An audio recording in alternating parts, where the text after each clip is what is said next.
நம்ம ரோகிணியோட ஆட்டம் ஒரு முடிவுக்கு வரணும் அப்படின்னு சொல்லி யாரெல்லாம் நினைக்கிறீங்களோ அவங்களாம் முடிவு கலெக்ட் பண்ணிக்கோங்க. ஆமாங்க, இப்போ டிஃப்ரெண்டா அவங்க அட்டாக் பண்ண ஆரம்பிச்சிருக்காங்க அப்படின்னு சொல்லலாம். ஆனாலும் மனோஜ் நின்னு பேசுறாரு, பாத்துக்கலாம் நீயா நானா அப்படின்றத முடிவு பண்ணிக்கலாம் அப்படின்னு சொல்லி அவர் ஒரு பக்கம் சண்டை செஞ்சுக்கிட்டு தான் இருக்காரு. பட் ரோகிணிக்கு எல்லா விஷயமும் தெரியுது. அதுதான் இங்க பிரச்சனை. மனோஜ் என்ன நினைச்சுக்கிட்டு இருக்காரு அப்படின்னா, ரொம்ப அப்பாவித்தனமா இன்னும் அப்படியே இருக்காரு. முத்து அதுக்கு தான் சத்தம் போடுறாரு, டேய் தயவு செஞ்சு நீ அவ கேட்கலன்னு சொல்லாத அப்படின்னு சொல்லி இன்னைக்கு எபிசோட்ல சத்தம் எல்லாம் போடுறாரு. இப்ப ரோகிணிக்கு பாத்தீங்கன்னா எல்லாமே தெரிஞ்சு போச்சு. இவங்க நெக்ஸ்ட் பிரவுன் மணியை தான் டார்கெட் பண்றாங்க. பிரவுன் மணியை வச்சு தான் பேச வைக்க போறாங்க கோர்ட்ல அப்படின்ற மாதிரி சொல்லியிருக்காங்க. வித்யா அவங்களுக்கு ஒரு ஃப்ரெண்டு, எங்க 2 பேரு கூட நிறைய பிரச்சனை இருக்குது, ஸோ அதனாலதான் அப்படி சொல்றா அப்படின்ற மாதிரி சொல்லிடலாம்னு வச்சுக்கோங்களேன். பட் பிரவுன் மணி அப்படி கிடையாது. நான் நடிக்க வந்தேன் அப்படின்னு சொல்லிட்டார் அப்படின்னா ரோகிணியோட வேஷம் கலிஞ்சரும் அப்படின்னு சொல்லிட்டு ரோகிணிக்கு நல்லாவே தெரியும். ஸோ அதனால ரோகிணி அடுத்த பிளான் நிச்சயமா ஏதாவது போட்டிருக்காங்க. அண்ட் கோர்ட்லயும் பாத்தீங்கன்னா கூட்டிட்டாங்க.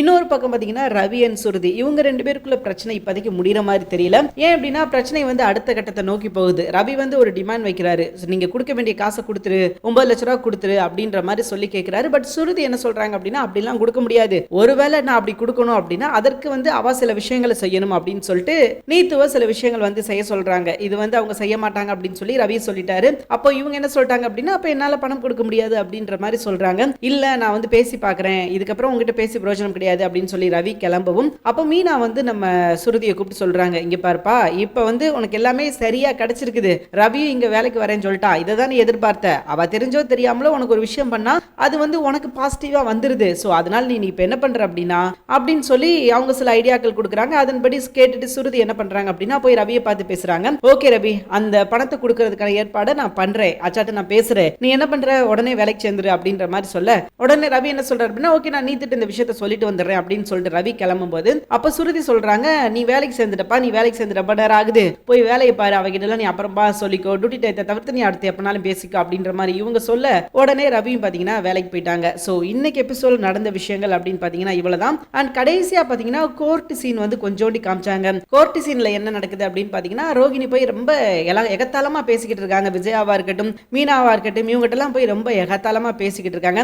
நான் இப்படிதான் பண்ண போறேன் அப்படின்ற மாதிரி சொல்லிக்கிட்டு இருக்காங்க. எல்லாருக்கும் பாத்தீங்கன்னா பயங்கர கோவம், இவன் என்னடா இப்படி பண்ணிக்கிட்டு இருக்கா அப்படின்னு சொல்லி எல்லாருமே வருத்தப்படுறாங்க. ஆனா இந்த பிரச்சனை முடிவுக்கு வரணும் அப்படின்னா ஏதாவது ஒரு விஷயம் பண்ணா மட்டும்தான் முடிவுக்கு வரும். சும்மாலாம் இந்த பிரச்சனை முடிவுக்கு வராது. சோ இவங்க ஒண்ணு என்ன பண்ணணும் அப்படின்னா, ரோகிணி ஒளிச்சு கட்டணும். அப்படி அவங்க ஒளிச்சு கட்டினா மட்டும்தான் இந்த பிரச்சனை முடிவுக்கு வரும். இல்ல அப்படின்னா இந்த பிரச்சனை வளர்ந்துகிட்டே இருக்கிற பிரச்சனை தான். இது இதோட முடிகிற பிரச்சனை கிடையாது. நிச்சயமா இது அடுத்தடுத்து வளர்ந்துகிட்டே தான் இருக்க போகுது. அண்ட் இதுக்கப்புறம் ரோகிணியோட அடுத்த அட்டாக் என்ன அப்படின்னு பாத்தீங்கன்னா பிரவுன் மணி தான்.